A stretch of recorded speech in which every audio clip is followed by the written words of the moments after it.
Hello everybody, this is Jeffrey GT7 and welcome to the episode. If you guys saw my last episode, I did mention and did a poll on the cars for the new swaps, which one would you like to see first, and of course the winner was the Lexus LFA with over a 30+% for that bracket. So for those that voted for the LFA, congratulations. This is going to be what we'll be doing for our first episode for the new swaps. Now, I would go ahead and warn you guys, if you guys want to do this build, you'll need a lot of credits. We're looking at potentially around a whopping 12 million credits total. That's going to be car plus engine. No exaggeration. So if you still want to go ahead and do this build, you can. I'll be going, of course, doing this for Tokyo Expressway. But for some reason, if this build does not work out for you at Tokyo, then I would recommend you save the car and try out Le Mans. So, of course, the first stage is going to be, of course, on how to get the car. As you can see here, you can get brand new at Brand Central. I'm not too sure if you can get this car in the license center or in a menu book. I could be wrong about that. But 1.5 is, of course, is the price of the car, and if you buy it stock, it's going to be right close to 600. So even if you just buy it straight off stock, it should be ready for Tokyo. And of course, the first thing we're going to be doing here is going to go ahead and add the wide body. The reason we're going to do that is because it does lower your PP points just by a little bit if you go ahead and add that to the car. Now, our main focus is, of course, going to be this 10.1 million credit engine swap, which is going to be the legendary F1 GTR. That's why the engine is so expensive. Now, as you can see, with this engine, of course, it is going to pretty much buff the car with overall stats. Now, if you're curious on how to buy an engine swap, right here is your collector level. If you are collector level 50, then that gives you the rights to actually buy ultimate parts and buy swaps for cars.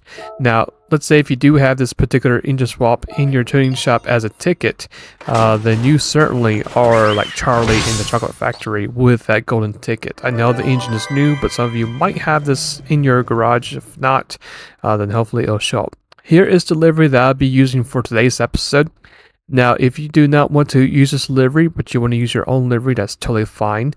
And to save you some time to actually look up this livery, if you plan on copycat what I'm doing for this episode, you can go ahead and just follow me in the game. So here are the instructions to follow me or any other user in the game if you like their liveries or decals or photos or stuff like that.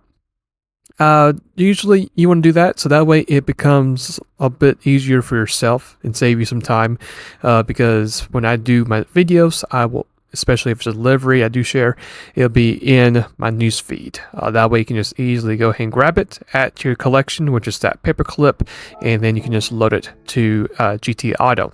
Now, like I said before, if you want to know what the parts consist of in this car, I'll go ahead and show you. I have changed the rims to these rims instead.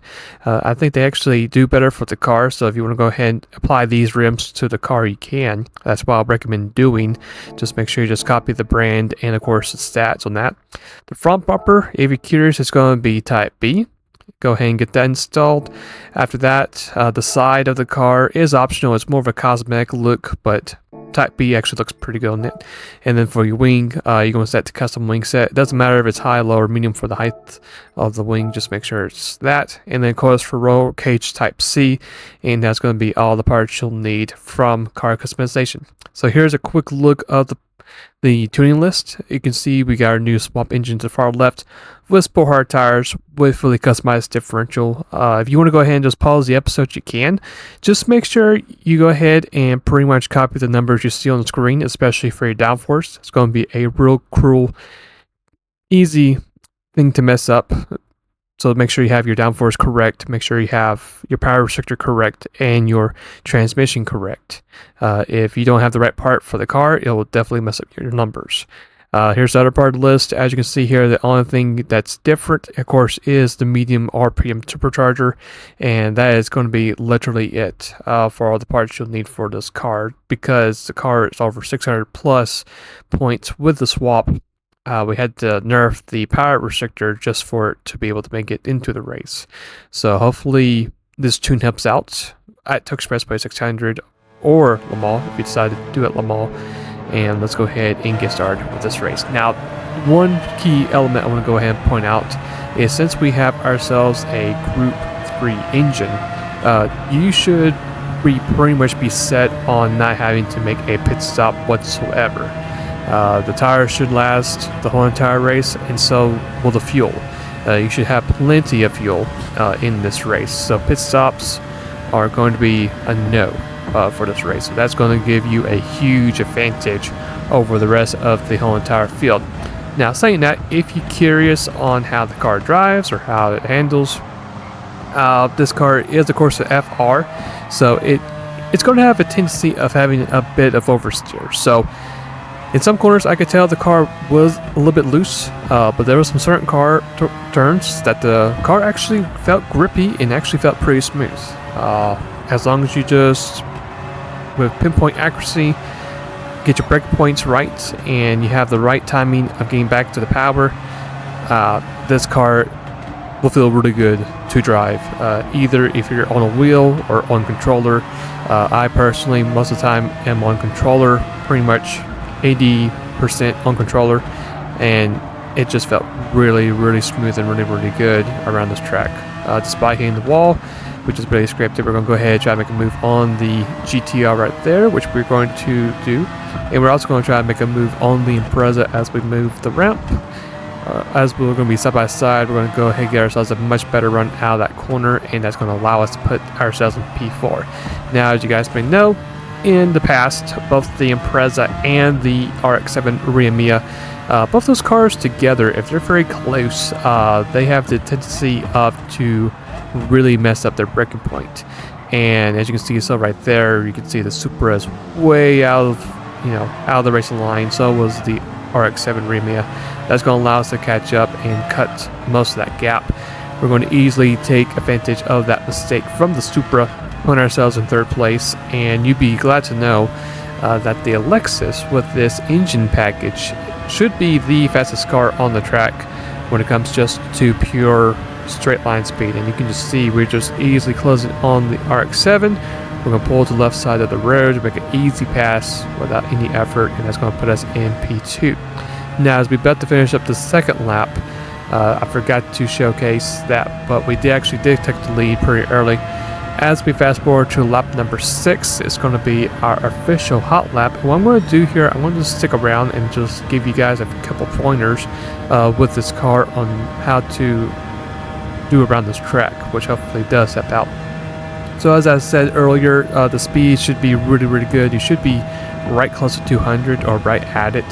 So that goes to prove that the car is really good. We're going to brake just before we do reach to the very first yellow 200 meter sign.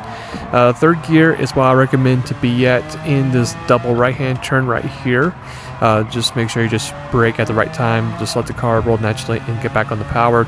As we head down to what's going to be the beginning of sector number 2, we're going to go ahead and be 5th gear. We're going to let the throttle brake a little bit and then pretty much let it roll through the apex to that corner.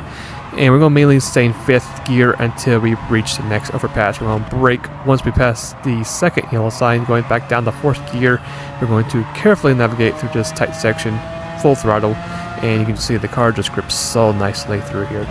As we get to the next underpass, 4th gear, once again, we're going to brake, let the car roll naturally, pass the apex, back on the power, and we're going to stay on 4th gear through here, brake, and once you hit the apex, back on the power, get the car straightened up the hill. We're going to brake after passing the second sign, getting about close to halfway between the first, or the last and second sign.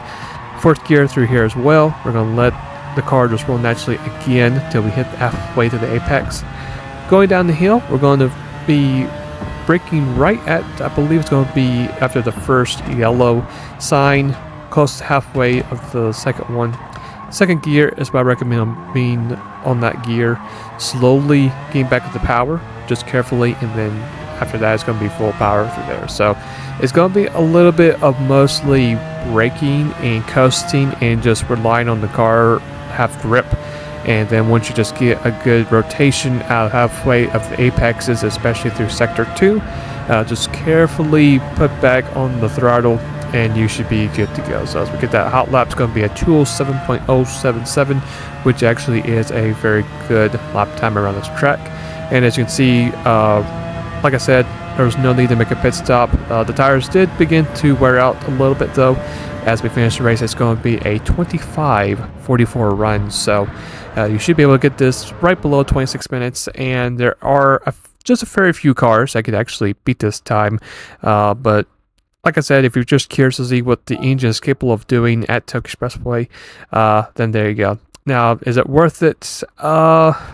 I don't know. I don't think it really is worth it, but it's still a fun experiment to try out, see what it's capable of doing around that track. So it's more like a learning process to see if it actually is worth it to do it. So if you want to do it, you can, but if you feel you don't really want to do it, it's totally up to you.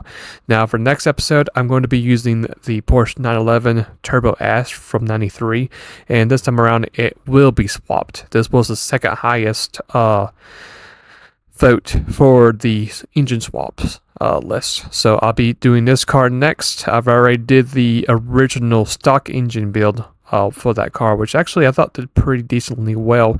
So I'm just going to be curious to see what it can do with the engine swap from the modern Turbo S. So we'll just have to wait and see what I can do with my magic, see what we can do, and hopefully it will be yet another successful build that you guys can use for GT7 to just get some more credits. So that is going to be for today's episode. Hopefully this particular build has helped you out in Gran Turismo 7.